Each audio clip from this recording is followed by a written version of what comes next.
esse assunto, né? Que dicas que você poderia dar para a gente a respeito disso? Perfeito. Primeira coisa, não comece por Apocalipse. A primeira coisa que não pode ser feita é começar por Apocalipse. Porque Apocalipse ele é uma espécie de resumão de tudo o que foi dito desde o começo do texto bíblico. É o resumão e é o fechamento de tudo. Né? Então tem muitas figuras ali que são retratações de outros textos da Bíblia que devem ser conhecidos previamente para você compreender essa colcha de retalhos que é o livro de Apocalipse. Então deixa Apocalipse para depois.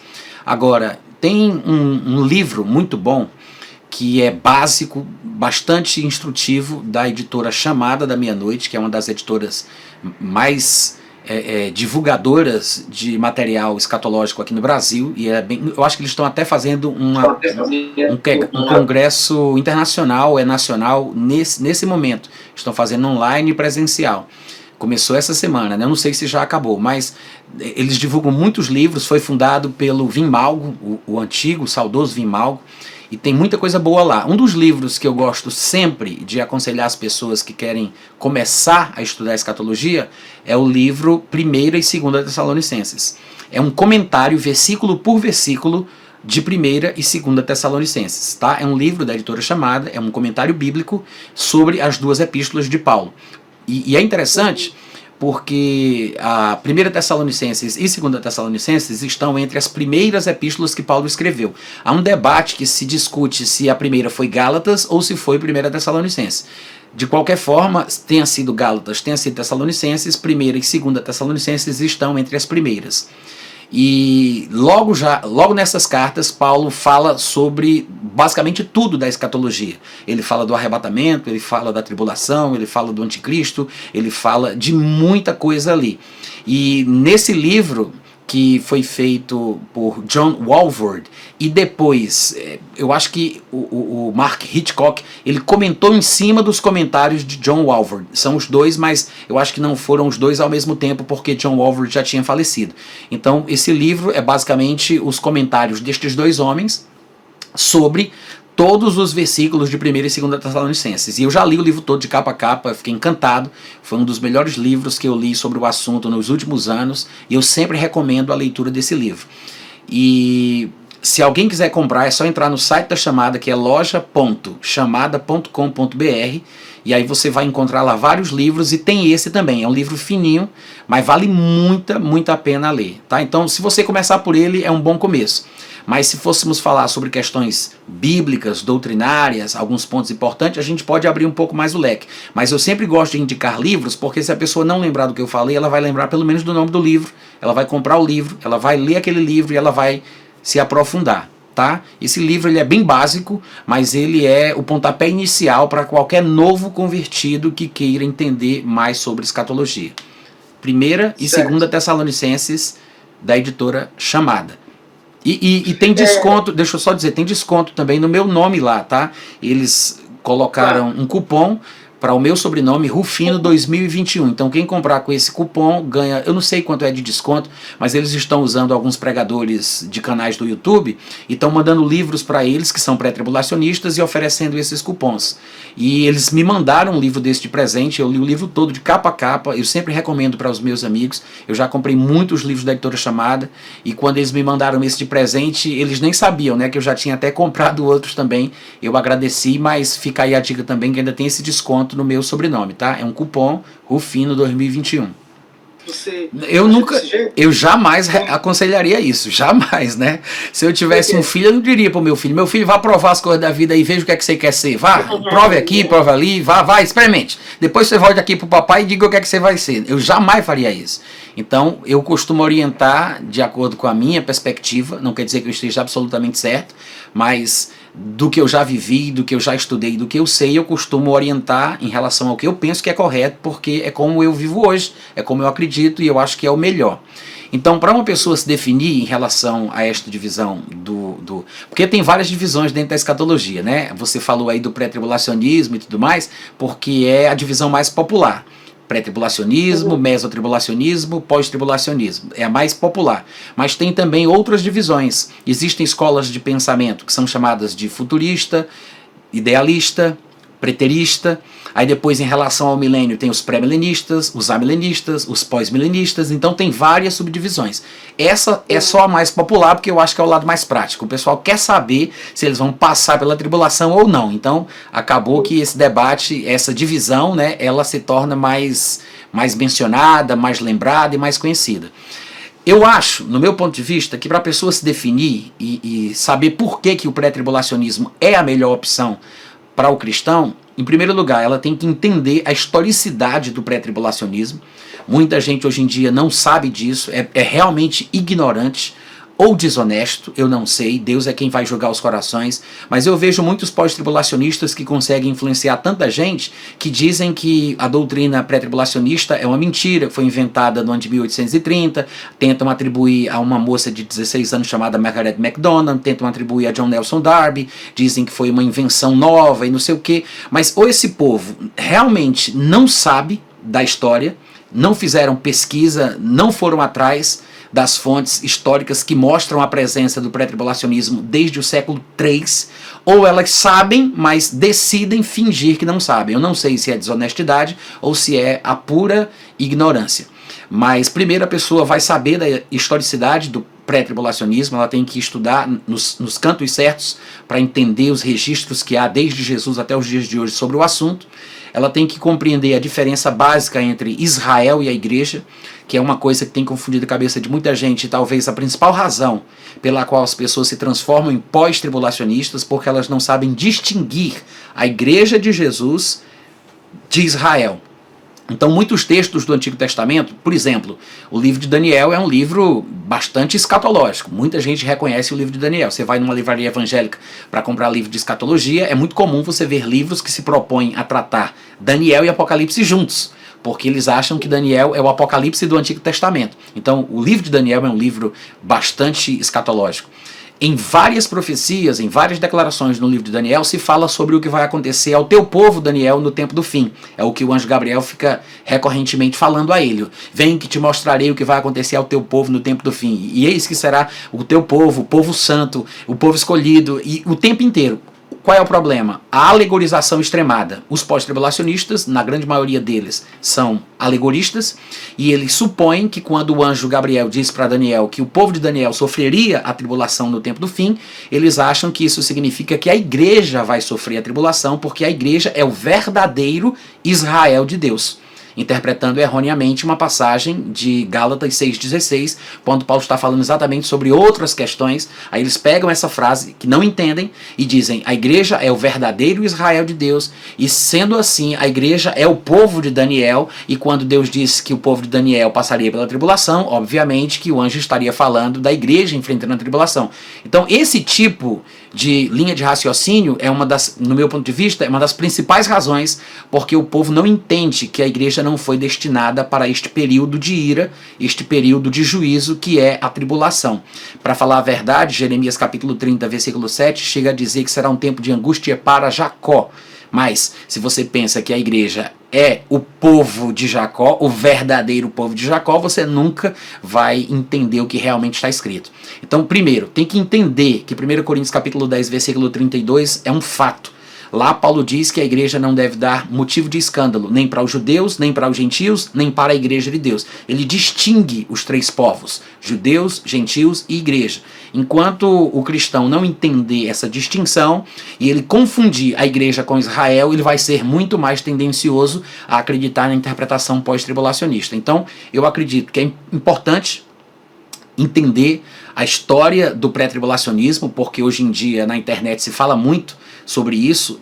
Eu não sei se é ignorância ou se é desonestidade, mas há muitos dados históricos mostrando o pré-tribulacionismo presente desde o início da igreja até os dias de hoje. Entender que a igreja não é Israel e depois fazer o estudo correto do Novo Testamento, compreendendo a Bíblia como uma revelação progressiva. Tem que entender que é uma revelação progressiva. E aí não tem como a pessoa se tornar pós-tribulacionista. Ou tem como cravar? Que é pré ou não e não é pós? Vai depender da capacidade argumentativa do preletor, né? Eu não gosto, Tiago, de dizer assim, mas essa é a verdade, é assim, você está errado. Eu não gosto de falar isso porque eu acho que soa muito soberbo. Eu acho que é muita petulância uma pessoa dizer, essa é a verdade, vocês estão errados. Então, todas as vezes que eu vou falar do meu pensamento, eu digo, olha, eu acho, eu entendo, eu penso, porque eu quero demonstrar que talvez eu esteja errado, mas as minhas convicções, elas são, na maioria delas, baseadas no texto bíblico. Eu tenho meus argumentos e qualquer pessoa que me questionar, eu sei expressar a razão da esperança que existe em mim. Eu sei como falar. Agora, eu não falo que é a verdade porque eu acho que essa não é a abordagem correta. Eu acho que não fica legal, impede a pessoa de dar a opinião dela, vai parecer que eu estou dizendo que qualquer coisa diferente da minha é errada, e eu não gosto de falar assim, a não ser quando eu falo contra o calvinismo. Mas sobre a questão do fim dos tempos, é porque você fez uma pergunta que você dividiu basicamente aí a atenção da pergunta entre o fim dos tempos e o pré-tribulacionismo, né? O estudo dos fins dos tempos é mais abrangente do que o arrebatamento. O arrebatamento antes, no meio ou depois da tribulação é uma questão muito específica, mas o estudo do fim dos tempos, a doutrina das últimas coisas, é muito mais abrangente. Existe uma escatologia individual, existe uma escatologia universal, uma escatologia que trata sobre a renovação, restauração do planeta da Terra, né, me desculpa, da restauração do mundo, que fala sobre a criação dos novos céus e da nova terra, que fala sobre o anticristo, a tribulação, e tem aquela escatologia que fala que cada um de nós prestará contas diante de Deus, que fala sobre a santificação total do espírito, da alma e do corpo, conservando-os íntegros para o dia do Senhor Jesus, que fala que a gente vai ter que comparecer perante o tribunal de Cristo para prestar contas do que fez de bom ou de mal por meio do corpo. Então tem o lado individual, tem o lado universal e tem várias outras coisas que podem ser discutidas. Para estudar a escatologia, eu acho que a pessoa tem que saber distinguir Israel da igreja. Ela tem que entender que a Bíblia é uma revelação progressiva. Ela não pode igualar os textos do Novo com os do Antigo Testamento. Se ela não tiver esse básico, essa compreensão básica em sua cabeça, ela vai se embananar toda. Se ela não entender a Bíblia como uma revelação progressiva, se ela não diferenciar as revelações do Novo Testamento do Antigo Testamento, esse básico ela não vai, eu acho que ela não vai se dar bem no estudo da escatologia. Então, vai ser antes da existem 4 escolas de pensamento quando se estuda as profecias da Bíblia. Essas 4 são chamadas de futurismo, idealismo, preterismo e historicismo. Cada uma delas está atrelada ao seu próprio nome, né? A própria palavra futurismo, ela deixa entender que a linha futurista acredita que a maioria das profecias bíblicas vão se cumprir no futuro. Então existe um momento específico para o cumprimento. Então basicamente seria isso. O idealismo é aquela linha de pensamento que acredita que as profecias não têm cumprimento nenhum, nada é literal, não se fala de lugar nenhum, são apenas ideias sobre coisas boas e ruins, ideias de moralidade, de vida reta e que devem ser praticadas a qualquer tempo, em qualquer momento em que a pessoa estiver vivendo. São apenas ideias. O preterismo, como o nome diz, acredita basicamente que as profecias se cumpriram no passado, no pretérito da história humana, né? No ponto pretérito. Mais ou menos quando o profeta proferiu a profecia. Então, no tempo de vida do profeta, a profecia se cumpriu. Como todos os profetas supostamente teriam morrido, então todas as profecias teriam se cumprido. Eles gostam de dar uma ênfase ao ano 70 depois de Cristo. E o historicista, que tem muitas semelhanças e pontos de contato com a linha preterista, inclusive há quem diga que antigos preteristas viraram historicistas, eles são aqueles que acreditam que a maior parte das profecias estão se cumprindo ao longo da história. Para os historicistas, a igreja está na tribulação já faz mais ou menos 1500 anos.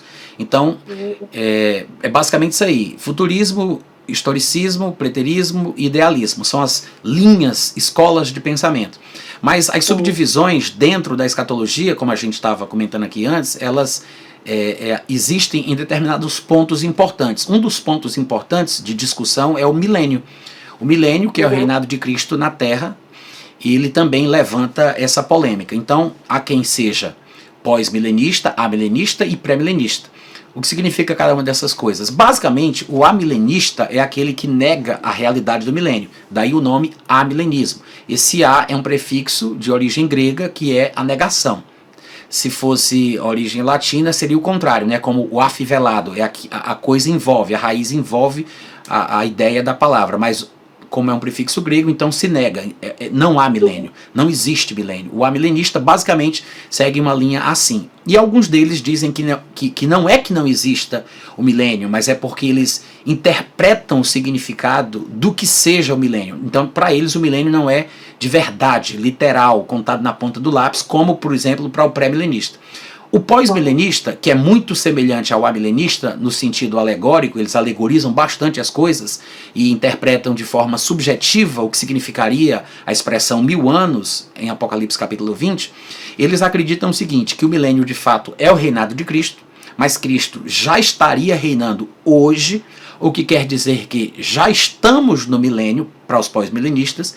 E por que eles são identificados como pós-milenistas? Porque eles acham que Jesus só virá depois desse período, que seria já o milênio. Então, pós-milenistas por causa disso. Eles acreditam que Jesus só vem depois que a igreja, reinando na terra, estabelecendo a vontade de Deus, conquistar o mundo para o reino de Deus. Quando a igreja fizer o seu papel, conquistar a terra, pregar o evangelho, colocar o mundo de cabeça para cima, aí pronto, o milênio, o reinado de Cristo se consumou e Jesus volta. Pós-milênio, né? Ou seja, o milênio não seriam 1000 anos, seria 2329, 2845, pode ser 3029 anos, não interessa. Eles acham que 1000 anos é apenas uma expressão que significa um longo período de tempo. Os pré-milenistas dizem, de fato, o milênio é um período longo de tempo, são exatamente 1000 anos, porque é muito tempo. Mas os pré-milenistas, eles interpretam, quando possível, o texto da forma mais literal. Ou seja, se em Apocalipse capítulo 20 aparece por 6 vezes a expressão 1000 anos, 1000 anos, 1000 anos, e faz sentido para o leitor, não tem por que buscar chifre em cabeça de cavalo. 1000 anos é 1000 anos e ponto final. Agora, se eu ler um texto que é simbólico, alegórico, ou é recurso de oratório, uma figura de linguagem, ou qualquer coisa desse tipo, como aquela parte de capítulo 12 que diz que era uma mulher vestida de sol, que tinha uma coroa com 12 pontas de estrelas, pisando em cima da lua, aí tudo bem. Mostra-se que é uma coisa figurativa que tem que ser interpretada. Mas quando um texto não precisa ser interpretado, a melhor forma de interpretá-lo é não interpretando de forma nenhuma. 1000 anos fez sentido? Entendeu? Então pronto, é 1000 anos. E é assim que o pré-milenista encara essa questão. Ele acredita que realmente serão 1000 anos, contados na ponta do lápis, 998, 999, 1000, e esse milênio ele vai começar depois que Jesus vier. Ou seja, nós cremos na vinda de Jesus antes do início do milênio. Por isso somos considerados como pré-milenistas e não pós-milenistas. E assim vai. Aí vem a divisão da qual a gente estava falando antes, né? O pré-tribulacionismo, o meso e o pós. Só que além dessas, que são as mais populares, tem algumas outras divisões que não são tão conhecidas. Às vezes o pessoal não consegue discernir, né? Aí o que é isso? Tem mais 2 outras linhas de pensamento, talvez até vocês já tenham ouvido falar, que é o arrebatamento parcial. O arrebatamento parcial é a fé, a crença, é o pensamento de que nem todo mundo vai ser arrebatado. Só vai ser arrebatado quem merece. Só os merecedores. Vai ser por meritocracia. Os vencedores, os merecedores, né, o pessoal que é digno, esse vai ser arrebatado. Antes do começo da tribulação. Depois que a tribulação começar e o povo estiver comendo pão que o diabo amassou aqui, né? Não morre, não morre, morre, não morre, ora não morre. Aí quem estiver melhorando, ficando mais espiritual, mais crente, mais santo, aí esses aí são arrebatados também. Então, na crença do arrebatamento parcial, existem várias levas de arrebatamento. A primeira, dos merecedores, porque eles acham que o arrebatamento é uma espécie de primeiro galardão do crente, que só vai quem merece, só quem é digno. É por meritocracia. Aí depois vão os outros, à medida que forem sendo espiritualizados, né, durante a tribulação. Esse é a crença do arrebatamento parcial. E tem uma outra linha de pensamento que não é muito popular no Brasil, mas já está chegando, eu já vi algumas pessoas falando isso. É uma coisa que surgiu nos Estados Unidos, que se chama arrebatamento pré-ira. Esse pensamento pré-ira, ele pode até parecer com o mid-tribulacionismo, porque ele fala que a igreja experimentaria uma parte da tribulação. Mas é interessante porque tem algumas particularidades. Eles dizem assim, olha, a ira de Deus não é a mesma coisa da ira de Satanás, da ira do anticristo. Mal entendem eles que a ira de Deus se expressa através de Satanás, se expressa através de líderes pagãos, como aconteceu na época de Nabucodonosor, do Império Assírio, e também acontece por meio do próprio anticristo. Mas eles tentam dividir a ira de Satanás do anticristo, dos homens, da ira de Deus. E aí eles dizem, e a ira de Deus ela só vai se manifestar no final da tribulação. Ou seja, a tribulação tem 7 anos, ela é dividida no meio, e aí pega a segunda metade, divide no meio mais uma vez, ficaria só esse pedacinho final, que são 25% restantes, né? 3/4 da tribulação a igreja experimentaria, e no último pedaço, nos 25% restantes, aí a igreja é retirada, porque segundo eles, somente nessa ocasião é que a ira de Deus se manifesta. Que eles tentam associar a manifestação da ira de Deus com as taças da ira de Apocalipse, que para eles, na cabeça deles, só se manifesta nesses 25% restantes. Então, basicamente, a divisão é essa, né?